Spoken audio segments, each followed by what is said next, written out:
హే నిన్నే the birthday boy మూవీకి వెళ్ళాలనుకుంటున్నావా? ఇంకా నువ్వు పెట్టే టికెట్ కి వర్తా కాదా అనేది ఈ మూవీ రివ్యూ అయితే చూడు. మూవీ అయితే చూసాను ఫ్రెండ్స్. మూవీ చూసిన తర్వాత నాకైతే చాలా బాగా అనిపించింది. అండ్ రియల్ బేస్డ్ ఇన్స్టెంట్స్ మీద అయితే ఈ మూవీని అయితే తీశారు. ఇలాంటి మోర్ యూనిక్ రివ్యూస్ కోసం మన ఛానల్ సబ్స్క్రైబ్ చేసుకుని వీడియోకి లైక్ డిస్లైక్ ఇవ్వడం అయితే మర్చిపోద్దు. అలాగే మెయిన్ గా బెల్ ఐకాన్ అయితే యాక్టివేట్ చేసుకోండి. ఇంకా నన్ను సపోర్ట్ చేస్తున్న నా వ్యూవర్స్ కి సబ్స్క్రైబర్స్ కి చాలా చాలా థ్యాంక్స్. ఇంకా నెక్స్ట్ స్టోరీ ప్లాట్ చూసుకుంటే 5 ఫ్రెండ్స్ కలిపి ఒక హౌస్ లో అయితే బర్త్డే పార్టీ అయితే చేసుకుంటారు. అక్కడ వాళ్ళ ఫ్రెండ్ కి అయితే ఒక ఇన్సిడెంట్ అయితే జరుగుతుంది ఫ్రెండ్స్.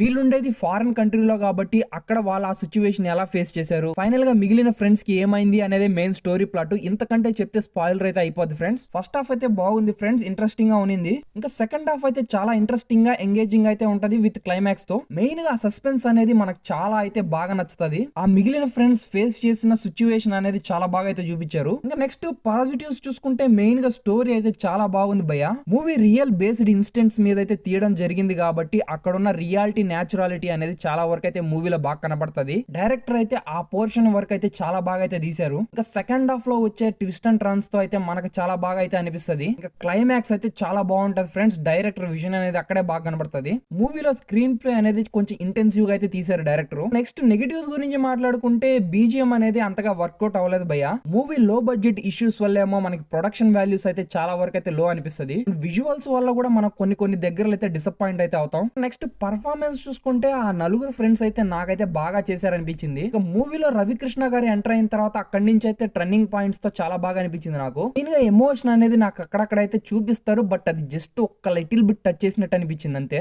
సమీర్ అయితే క్యారెక్టరైజేషన్ ని చాలా బాగా అయితే ఇంక్లూడ్ చేసుకున్నారు. డైరెక్టర్ విస్కీ దాసరి గారు అయితే ఆయన డైరెక్షన్ గానీ స్క్రీన్ ప్లే గానీ చాలా బాగా అయితే రాసుకున్నారు. ప్రొడక్షన్ వాల్యూస్ గానీ హై లెవెల్ లో గానీ మెయింటైన్ చేస్తుంటే మూవీలో బాగా ప్లస్ అయ్యాయి. మూవీలో ఆ రిచ్నెస్ అనేది గానీ వర్కౌట్ అయ్యింటే మాత్రం మంచి హిట్ అయితే అయ్యుండేది మూవీ. రాజీవ్ కనకాల గారు గానీ మిగిలిన అదర్ క్యారెక్టర్ పర్ఫార్మెన్స్ మూవీకి బాగా ప్లస్ అయ్యాయి. మూవీ అయితే నాకైతే నచ్చింది ఫ్రెండ్స్. ఎందుకంటే ఒక లో బడ్జెట్ వాల్యూస్ లో ఒక మంచి ప్రోడక్ట్ అయితే ఇచ్చారు వీళ్ళు. బట్ ప్రొడక్షన్ వాల్యూస్ వల్ల అయితే మనకి లోగా అనిపిస్తుంది మూవీలో నాకు సెకండ్ హాఫ్ అయితే నాకైతే బాగా నచ్చింది. ఈ మూవీని అయితే మనం థియేటర్ లో అయితే ఒకసారి అయితే ఎక్స్పీరియన్స్ చేయొచ్చు ఫ్రెండ్స్. ఇంకా ఫైనల్ గా ఈ మూవీని మీరు చూడాలో లేదో అనేది ఇంకా మీ చాయిస్. ఇంకా ఈ మూవీకి నేను ఇచ్చే రేటింగ్ వచ్చేసి 2.3/5 ఆనియన్స్ అయితే ఇస్తున్నాను. ఇంకా ఇలాంటి మోర్ యూనిక్ కంటెంట్ ఉన్న రివ్యూస్ కోసం మన ఛానల్ సబ్స్క్రైబ్ చేసుకొని వీడియోకి లైక్ డిస్లైక్ ఇవ్వడం అయితే మర్చిపోద్దు. మెయిన్ గా బెల్ ఐకాన్ అయితే యాక్టివేట్ చేసుకోండి. ఇంకా నన్ను సపోర్ట్ చేస్తున్న నా వ్యూవర్స్ కి సబ్స్క్రైబర్స్ కి చాలా చాలా థ్యాంక్స్ ఫ్రెండ్స్.